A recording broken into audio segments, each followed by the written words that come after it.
So, which way do we go with our farm? We've got an incredible opportunity. We've got just enough acreage, I think, to do something substantial. Just enough to make us a living. Don't think it's going to make us any money. It's not really what I focus on, to be honest. I just want to have a nice life, doing what I'm good at and what I'm passionate about, and be able to raise my kids well. I don't think that's too much to ask. Some of the options we've got on the plate is going into chickens for meat or going into chickens for eggs. There's quite a few. Richard Perkins, Joel Salason and all those kind of folks out there are showing us how to do it. Never seems to be in the UK, so I'm not quite sure what the local market would do in terms of price for that. But what else could we do? We could go back into the apples again. I really want to plant an orchard. I think I'm probably going to do that anyway, but that's a couple of years before that starts to produce. Can I wait a couple of years to grow an orchard and just sell a few apples, hoping for the best? Probably not. It's not going to pay the bills.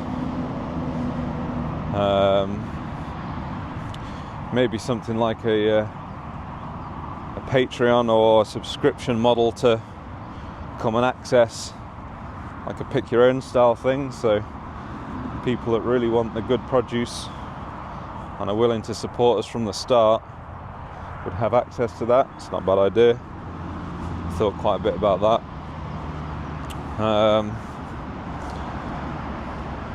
Just looking on the floor, here's a horse rug.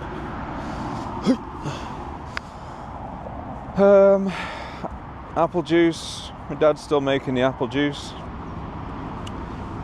Perhaps we'll transition it over to us at some point, but we're not quite there yet. And to make that a bit more efficient, I think we're going to have to spend quite a lot of money on more efficient gear, with a vision to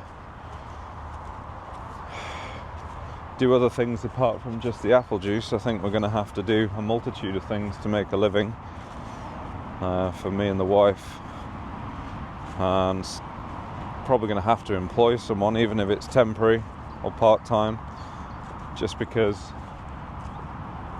over the last 10 years of building the farm up to where we are, which is from a caravan in a pony paddock with a baby to little house, little sheds and potential for business,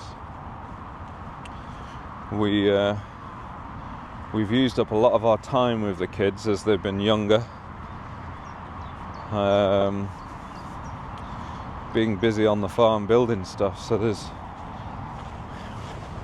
we feel a little guilty that we haven't had enough time with the kids, but at the same time they're pretty good. They've learnt a lot. They're very knowledgeable children. I think it's done them a world of good, but I don't want to spend the next 10 years killing ourselves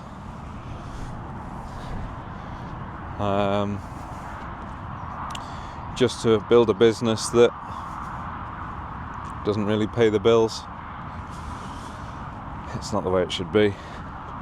So whatever we do now, or whatever path we decide to follow, it's going to take quite a lot of investment. Well, we don't particularly have much capital. We've tried a few investments over the last few years that haven't really come off. We were hoping from another business we have to be able to sell to provide us the capital to move on with the farm. Doesn't look like that's happening. So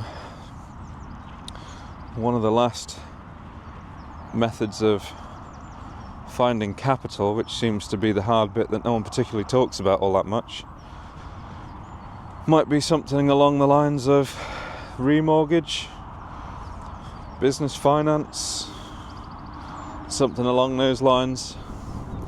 I don't feel like it's a great time to be getting in a huge amount of debt, and if we are to do that, I think there needs to be a pretty solid plan. Can't just borrow a load of money and then just hope for the best. But it's pretty hard to be able to plan something. There's nothing really out there you can just copy. It's going to take a lot of thought of our local area and markets and what's worth getting into. Just walking around the field now, we're surrounded by other sheep farmers, so there's not a lack of sheep. People don't particularly want to pay for organic free-range chicken, even though that baffles me. And sort of due to the supermarkets, I'm not blaming, due to the supermarkets using fruit and veg and food in general, or let's say real food, as lost leaders, the general public has a very, very weird concept of food being cheap. Food is not cheap. Food is not easy to produce. So there's going to need to be some sort of level of education to potential new customers that, hey, look, this is how we produce it. This is as clean as we can do it to the best of our abilities. But the hours required and the input required and the risk and capital required is incredible. So for that, we need a fair price. And when you're competing with supermarkets that use food as lost leaders, which is crazy because it's obviously a necessity to life, you're in a market of competing on price, and they seem to have the monopoly. So I think you're going to have to fetch people in some sort of agritourism way to show them how much effort goes into producing good quality, clean, organically produced food, and hopefully they make the right decision. I think going back to that subscription model, and say you fetch 1,000 people onto your front doorstep to see what you're doing, maybe 1 to 10 of them locally would consider subscribing to, sort of pre-buying all the produce that we can come up with before it's gone to slaughter, before we've harvested it, before we've even planted it maybe, so that we've got a guaranteed market for everything we produce. I know there's a CSA style of things for that kind of stuff, which we're looking into. But yeah, it's I found a lot of people dream of just owning a bit of land so they can raise some animals and chickens and grow some veg. And for one reason or another, that's where we are. We're very lucky, but we've worked bloody hard for it, sacrificed a lot, and now we're at the point of, right, what is it that we do? Which direction do we go? And a lot of the directions have don't have to have, but can have such high input that by just taking a chance and going for something, it's pretty risky. I mean, this big field behind me here, we've only had horses in, which tend to trash the place. We've got 1 or 2 liveries and a couple of ex-race horses. It used to be my partner's kind of world, and we ended up retiring a couple of race horses from her previous owners and stuff, which is nice, but we're kind of now thinking, well, we're going to need this land for fruit, veg, orchards, chickens, sheep, livestock of some sort. So yeah, bit of a pivotal moment for Applecross Farm. bit of a pivotal moment of what to do.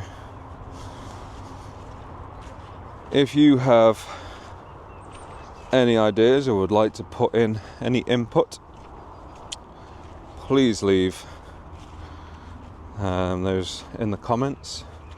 I'll browse through them, reply where I can, and if you'd like to see more content of our journey, this being the start, please like and subscribe our channel. Again, if we can monetize a YouTube channel to help pay the bills, it takes the pressure off and we can concentrate on growing food for people. And I'd like to take you on an educational journey of how we do it to hopefully inspire others. And that's what it's all about.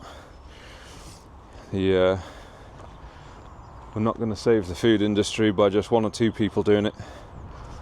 I think a lot of people have to be incentivized to get into the industry, and we generate a new market that kind of skips the supermarkets, and we figure out together how we can find retail price for our produce, which is essentially what we need. Well, yeah, thanks for watching. Please like and subscribe, and I'll see you in the next one.